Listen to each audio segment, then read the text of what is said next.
Hello students, आज पढ़ते हैं व्हाट हैपेंस व्हेन के क्वेश्चन, जिसमें वो देते हैं कि एक इनिशियल कंपाउंड है, उसमें कोई रिएजेंट डाला तो ए बना, फिर कुछ डाला तो बी बना तो सी बना। आइए ट्राई करते हैं इस तरह के क्वेश्चंस को। देखिए, मैंने यहाँ पे सारे प्रीवियस ईयर के क्वेश्चंस लिखे हैं। सबसे पहला क्वेश्चन देखिए, they are starting with the ethyl alcohol. Ethyl alcohol में वो डाल रहे हैं कॉन्सेंट्रेटेड H2SO4 एट 443 केल्विन। ये रिएक्शन आपको याद होनी चाहिए कि अगर कॉन्सेंट्रेटेड H2SO4 अल्कोहल में आप डालते हैं, उसमें अलग अलग टेम्परेचर होते हैं, है ना। तो 443 केल्विन पे जब आप करेंगे तो आपको क्या मिलेगी? एल्कीन मिलेगी।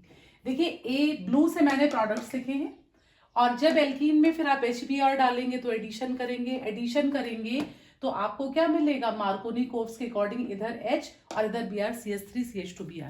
देखिए, अगर आपको रिएक्शन याद है तो ठीक है, वरना आप थोड़ा कॉमन सेंस भी लगा सकते थे कि अगर यहाँ पे उन्होंने A में HBr डाला है तो HBr मोस्टली हम डबल बॉन्ड्स में डालते हैं, तो बहुत ज्यादा पॉसिबिलिटी इस बात की थी कि जो हमारा A है वो कोई डबल बॉन्ड हो।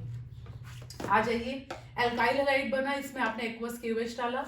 एक्वस KOH करता है सब्स्टिट्यूशन और एल्कोहलिक KOH करता है एलिमिनेशन। एक्वस है तो सब्स्टिट्यूशन कर दीजिए, एक Br हटाइए और OH लगा दीजिए। देखिए, आप यहां से भी कंपाउंड को ट्रेस कर सकते थे। एक्वस KOH डालने का मतलब सब्स्टिट्यूशन, और सब्स्टिट्यूशन मेनली हम किस में करते हैं? हैलोजेंस में।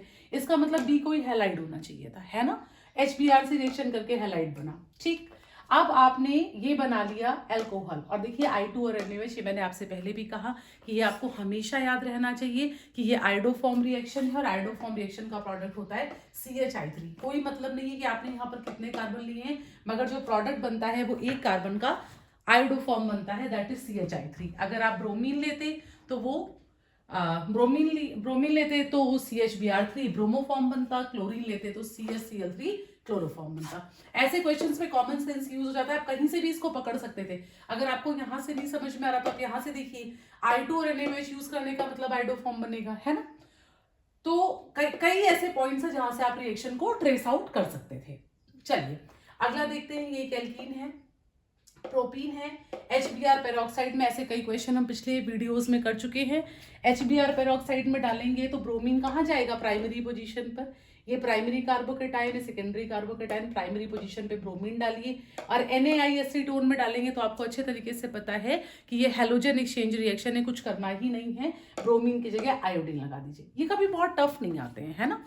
चलिए अगला क्वेश्चन देखिए, CH3 CH2Br के साथ में आपने इसमें KCN डाला।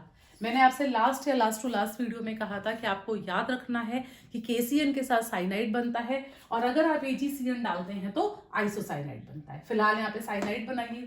LaH लिथियम एल्यूमिनियम हाइड्राइड, इसकी भी हम बात कर चुके हैं कि लिथियम एल्यूमिनियम हाइड्राइड एक बहुत अच्छा रिड्यूसिंग एजेंट है।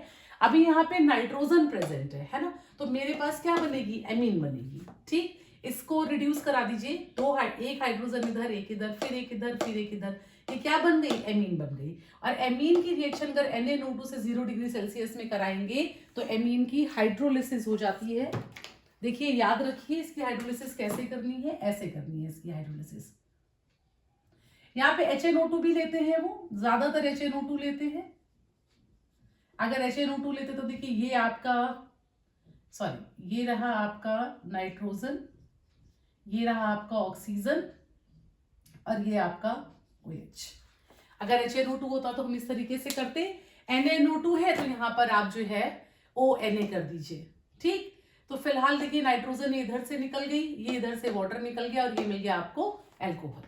इस रिएक्शन को याद रखिए। अगला देखिए, ये आपका सेकेंडरी ब्रोमाइड है, 2 ब्रोमोब्यूटेन लिखा है इन्होंने, एल्कोहलिक KOH लिया है। अगर एक्वस लेते तो हम सब्स्टिट्यूशन करते, जहां पे हमारा ब्रोमीन है हम ब्रोमीन हटाते और OH लगाते, मगर यहाँ पर हमें अल्कोहलिक KOH इन्होंने दिया है तो हमें ब्रोमीन से सब्स्टिट्यूशन करना। देखिए हमारे पास दो चॉइस हैं, एक हम इधर से हाइड्रोजन हटा सकते हैं और एक हम इधर से हाइड्रोजन हटा सकते हैं, है ना। तो हम अगर इधर से हाइड्रोजन हटाते हैं तो हमें मोर सब्स्टिट्यूटेड एल्कीन मिलती है, एंड सेट्ज़फ रूल कहता है कि more substituted alkenes are more stable. तो भाई हम मोर सब्स्टिट्यूटेड एल्कीन बनाएंगे और हम मिडिल से हाइड्रोजन निकालेंगे, ना कि टर्मिनल से, और हम ब्यूट-2-ईन बनाएंगे। अब ब्रोमीन जोड़नी है, कोई प्रॉब्लम नहीं है, डबल बॉन्ड हटाइए, एक इधर ऐड कर दीजिए। देखिए उन्होंने फिर से अल्कोहलिक KOH लिया है। ये आपने हाइड्रोकार्बन्स पे पढ़ा हुआ है कि अगर आपको सैचुरेटेड एल्केन से एल्काइन बनानी है तो आपको 2 बार एलिमिनेशन करना है, पहले एडिशन फिर एलिमिनेशन, पहले एडिशन फिर एलिमिनेशन। अब यहाँ पे तो ब्रोमीन चूंकि पहले से ऐड थी तो हमने पहले स्टेप में एलिमिनेशन करा, फिर ब्रोमीन का एडिशन करा और हम फिर एलिमिनेशन करेंगे। अल्कोहलिक एवेज डालिए, देखिए अल्कोहलिक एवेज आप डालेंगे, एक H यहाँ से, एक Br यहाँ से, एक H यहाँ से, एक Br यहाँ से, और ये इसका नतीजा ये निकलेगा कि ये बॉन्ड आपका जो है वो ट्रिपल हो गया। ये कंपाउंड है ना। ओके, ये बन गया आपका अल्कोहलिक एवेज, आपके पास एक ट्रिपल बॉन्ड आ चुका है। अब देखिए अगला काम क्या करना है, मर्क्यूरिक आयन के साथ H2SO4 करना है। आपको पता है कि यहाँ 2 स्टेप में वाटर ऐड होता है। देखिए हम इधर लिख रहे हैं आपके लिए, देखिए ये 2 स्टेप में वाटर ऐड होता है। एक तरफ H कर दीजिए, ये एक तरफ OH कर दीजिए, फिर अगले स्टेप में नेगेटिव पार्ट वहां जहां हाइड्रोजन कम, इधर OH कर दीजिए, इसको CH2 कर दीजिए, ठीक। और आपको पता है कि किसी भी एक कार्बन पे एक से ज्यादा वाटर मॉलिक्यूल कभी भी स्टेबल नहीं होते हैं, तो आपको क्या करना पड़ेगा, ये यहां से OH निकालना पड़ेगा। तो नतीजा क्या होगा, ये वाला बॉन्ड डबल हो जाएगा और ये आपकी कीटोन बन जाएगी। फिर से देखिए क्या करा हमने, ये एडिशन ऑलरेडी था, इसमें एलिमिनेशन करा, फिर एडिशन करा, फिर एलिमिनेशन करा, ट्रिपल बॉन्ड आ गया। देखिए ट्रिपल बॉन्ड का मतलब ही है कि आपको इस पे फिर से कोई भी एडिशन 2 बार करना पड़ेगा। वाटर जोड़ने के लिए वो कह रहे हैं, तो अगर वाटर जोड़ने के लिए कह रहे हैं तो जोड़िए वाटर, ठीक है ना। वाटर अगर आप जोड़ेंगे तो इधर OH इधर H, फिर से इस पे चूंकि अब हाइड्रोजन कम है तो नेगेटिव पार्ट OH इधर, फिर इधर H, और एक कार्बन पे एक से ज्यादा OH स्टेबल नहीं होते हैं तो वहां से वाटर मॉलिक्यूल निकाल दीजिए। केमिकल रिएक्शंस कोई भी हो, हमारा जो वाटर मॉलिक्यूल का रूल है वो हमेशा सेम रहेगा। चलिए अगला वीडियो देखते हैं। अगली केमिकल रिएक्शन देखिए, बेंजीन डाइजोनियम क्लोराइड है। इसकी रिएक्शन मैंने करी CuCN से, और CuCN से रिएक्शन आप करेंगे, कायदे से यहाँ पे इन्हें SCN भी लिख करके देना चाहिए था, लेकिन कोई बात नहीं। CuCN से भी आप क्या करेंगे, डाइजोनियम क्लोराइड से नाइट्रोजन निकल जाएगी, ये नाइट्रोजन निकल गई यहाँ से, ये क्लोरीन निकल गया, और यहाँ पे क्या लग जाएगा, साइनाइड। देखिए साइनाइड की एक होती है पार्शियल हाइड्रोलिसिस, एक होती है कंप्लीट हाइड्रोलिसिस। जब भी आपको वाटर के साथ एक H+ लिखा मिले, इसका मतलब वो एक तरीके से 2 वाटर मॉलिक्यूल की बात कर रहे हैं, आपको वहां पे कंप्लीट हाइड्रोलिसिस करनी है। जब वो H2O के साथ H+ जब आप नहीं लिखेंगे, है ना, जब वो H2O के साथ H+ नहीं लिखेंगे, ये देखिए यहाँ पे ये बगल वाला देखिए, ये साइनाइड है, यहाँ पे उन्होंने H+ नहीं लिखा, OH- लिखा है। OH- का मतलब उन्होंने सिर्फ एक स्टेप हाइड्रोलिसिस कराई है, क्या मिला आपको, CONH2, दैट इज अमाइड। यहाँ पे उन्होंने साथ में एसिडिक मीडियम लिखा है, तो कंप्लीट हाइड्रोलिसिस होगी, यानी अमाइड जो है पहले इससे अमाइड और अमाइड से फिर एसिड बनता है। ये सब बहुत की वर्ड्स है ना, बहुत इंपॉर्टेंट रिएक्शंस है, आपको याद रहनी चाहिए। तो ये देखिए यहाँ पे, और देखिए उसी साइनाइड का आपने लिथियम एल्यूमिनियम हाइड्राइड से रिडक्शन कराया, तो आपको क्या मिला, एक H इधर, एक H इधर, फिर एक H इधर, फिर एक H इधर, यानी कि CH2 NH2 Ame मिला। तो देखिए उसी साइनाइड के 3 प्रोडक्ट्स आपके सामने लिखे हुए हैं, एक एसिडिक मीडियम में, एक अल्कलाइन मीडियम में, और एक लिथियम एल्यूमिनियम हाइड्राइड के साथ। कुछ पर्टिकुलर टाइप्स की रिएक्शंस अगर आप याद कर लेते हैं तो उसके बाद फिर रिपीटिशन उसी में ही शुरू होता है। चलिए back to this reaction, cyanide की कंप्लीट हाइड्रोलिसिस करा दी, एसिड बना। अब इस एसिड में डालिए अमोनिया और डाल करके हीट कर दीजिए। देखिए अमोनिया जब आप डालेंगे तो सबसे पहले स्टेप में तो ये पूरा अब्सॉर्ब हो जाएगा, और पूरा अब्सॉर्ब होकर के बनाएगा C6H5COONH4। लेकिन हीटिंग उन्होंने साथ में ही लिख दी है, ये स्टेप में अमोनिया, और यहाँ पे हीटिंग उन्होंने साथ में ही लिख दी है, तो वाटर मॉलिक्यूल निकल जाएगा। और जब 2 हाइड्रोजन यहाँ से और एक ऑक्सीजन यहाँ से निकल गया, तो ये बचा C6H5CONH2, है ना, बेंजामाइड। तो आप इस रिएक्शन को देखिए, ये साइनोबेंजीन, ये बेंजोइक एसिड, ये बेंजामाइड। अगर इसी रिएक्शन में हम सिर्फ हीटिंग का साइन छोड़ देते, है ना, तो हम बनाते अमोनियम एसीटेट। अभी उन्होंने अमोनिया और हीटिंग एक साथ करी है, तो आपको सीधे सीधे अमाइड मिलेगा। ये भी one of the very important reactions में है। प्रोडक्ट हमें मिल चुका है, हम मूव करेंगे अगली रिएक्शन की तरफ। ये रही नाइट्रोबेंजीन, और नाइट्रोबेंजीन का इन्होंने रिडक्शन कराया है, आयरन के साथ HCl लिया है। मैंने आपसे एक वीडियो में और भी कहा था, जहां पे हम कन्वर्जन कर रहे थे कि आप SN के साथ HCl भी ले सकते हैं। देखिए बेटा ऑर्गेनिक ऑर्गेनिक है ना। आप चाहे A to B B to C की सीरीज वाले क्वेश्चन करिए, चाहे आप कन्वर्जन करिए, चाहे आप व्हाट हैपेंस व्हेन करिए, एक लिमिटेड सेट ऑफ रिएक्शंस है जो बार बार रिपीट हो के आपके सामने आता है। जैसे कि कन्वर्जन में मुझे याद है मैंने आप लोगों को पढ़ाया था कि चाहे तो आयरन के साथ HCl ले लीजिए या SN के साथ HCl ले लीजिए, NO2 ग्रुप NH2 में कन्वर्ट हो जाएगा। तो नाइट्रोबेंजीन से मिल गई एनिलीन। अब ये डायएजोटाइजेशन है, बहुत बार आप पढ़ चुके हैं। NaNO2 के साथ HCl ले लीजिए 0 डिग्री सेंटीग्रेड पर, क्या मिल जाएगा? Benzene diazonium chloride. देखिए ये जो बना हुआ है यहाँ पे पूरा, ये मैंने यहाँ पे ऐसे ही कंबाइंड लिख दिया, ये ओपन स्ट्रक्चर बना हुआ है। और इसकी बेंजीन डाइअजोनियम क्लोराइड की वाटर के साथ हाइड्रोलिसिस करा लीजिए, आपको क्या मिल जाएगा? आपको मिल जाएगा एल्कोहल, है ना।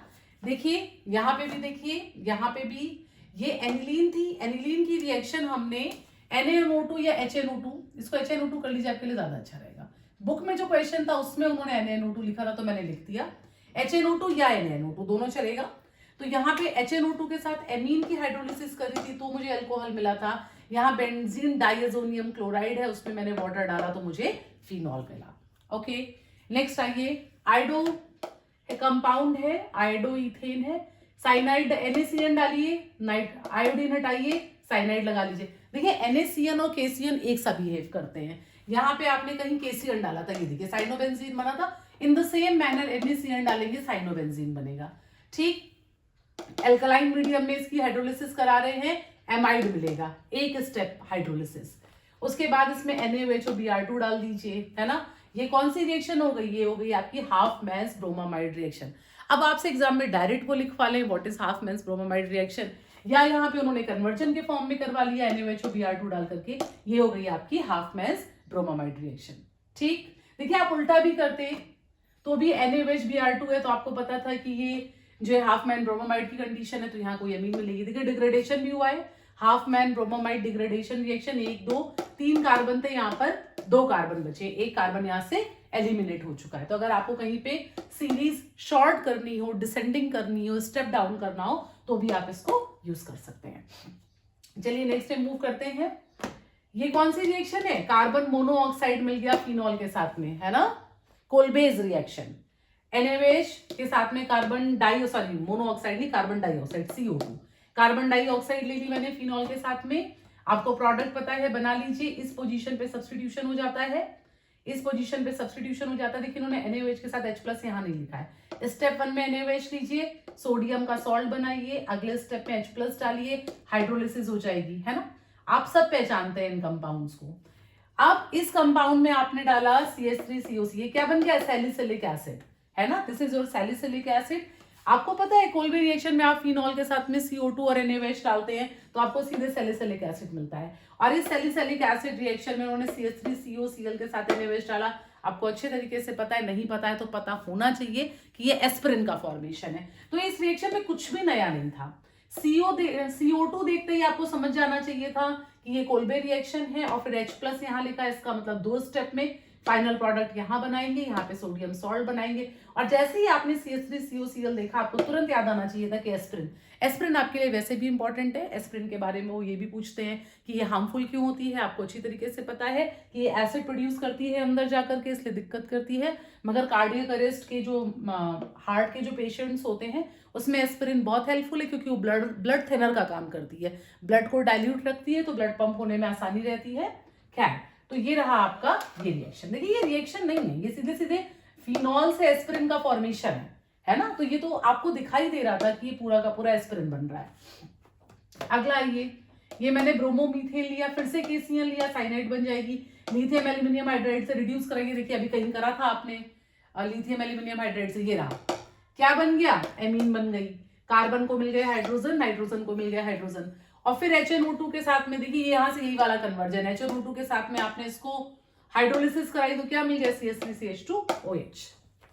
अब अगला आइए, एनिलीन के साथ में NaNO2HCl, आंख बंद करके आपको पता है कि ये डाइएजोटाइजेशन है, बनाइए बेंजीन डाइजोनियम क्लोराइड, उसकी फिनॉल से रिएक्शन करिए। आप देखिए फिर से एक दूसरी बढ़िया रिएक्शन है, आपको अच्छी तरीके से पता है, ये कपलिंग रिएक्शन है ना। बेंजीन डाइजोनियम क्लोराइड के आप फिनॉल से रिएक्शन करा रहे हैं, और इस रिएक्शन को जब हम कराएंगे तो हमें प्रोडक्ट मिलेगा,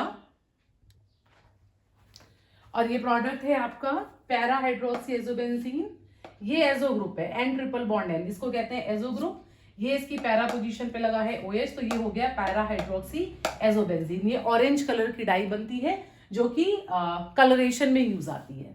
तो चिल्ड्रन ये थे आपके कुछ A to B C2 type के क्वेश्चन। देखिए 1 2 3 4 5 6 7 8 9 10 क्वेश्चंस आपने करे, लेकिन अगर आप देखेंगे तो ऑलमोस्ट सेम टाइप की ही रिएक्शंस है जो बार बार यूज हो रही है। स्पेसिफिक रिएक्शन हमेशा यूज होनी चाहिए, याद होनी चाहिए, जहां जरूरत पड़े यूज कर लीजिए। ठीक है, देखते हैं अगर जरूरत पड़ती तो अभी इसका एक पार्ट और बनाते हैं। मिलते हैं नेक्स्ट वीडियो में। Thank you.